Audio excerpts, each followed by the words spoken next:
ನೋಡಿಯಪ್ಪ, clean ಮಾಡಲಿಲ್ಲ ಅಂದ್ರೆ ಹೆಂಗೆ? ಹೈಕೋರ್ಟೇ ಹೋಗಿ ಇದನ್ನು ಮಾಡಿದೆ. ನಾನು ಚೆಕ್ ಮಾಡ್ತೀನಿ ಏನಾಗಿದೆ ಅಂತ ನಾನು ಚೆಕ್ ಮಾಡ್ತೀನಿ. ನಾನು ಕೋರ್ಟ್ ಬಗ್ಗೆ ಕಾಮೆಂಟ್ ಮಾಡೋಕ್ಕೆ ನಾನು ಹೋಗುದಿಲ್ಲ. ಟೆಂಡ್ರು ಮಾಡಲಿಲ್ಲ ಅಂತಂದರೆ ಮೊದಲು 89 ಟೆಂಡರ್ ಅಂತ ಆಗಿ ಒಂದು ಗ್ರೂಪ್ ಎಲ್ಲ ಸೇರಿಕೊಂಡು ಅವರು ಕಾರ್ಟೇರ್ ಮಾಡಿಕೊಂಡು ಮಾಡಿದರು. ಇವತ್ತು ಕೂಡ ನಮ್ಮನ್ನ ತಪ್ಪಿಸ್ಬೋದು ಅಂತ ತಿಳ್ಕೊಂಡಿದ್ದಾರೆ.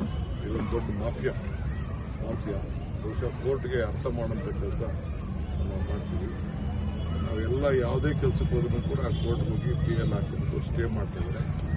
ಈ ರೀತಿ ನಮ್ಮನ್ನ ಬ್ಲ್ಯಾಕ್ ಮೇಲ್ ಮಾಡ್ತೀನಿ ಅಂತಂದರೆ ಈ ಸರ್ಕಾರದಲ್ಲಿ ಈ ಎಲ್ಲರೂ ಕೂಡ ನಡೆದಿಲ್ಲ. ಎಲ್ಲರಿಗೂ ಕೂಡ ಯಾರ್ಯಾರು ಮಾಡ್ತಾ ಇದ್ದಾರೆ ಎಲ್ಲ ಕಿಸಾಕಿ ಹೊಸಬ್ರಿಗೆ ಮಾಡೋಂಥ ಕೆಲಸ ನಾವು ಮಾಡ್ತೀವಿ. ಕಾಲ್ ತುಳಿತ ಪ್ರಕರಣದಲ್ಲಿ CM DCM ಹೊಣೆ ಹೊರಬೇಕಂತ ಇವತ್ತು ಬಿಜೆಪಿ ಪ್ರೊಟೆಸ್ಟ್ ಮಾಡ್ತಾರೆ.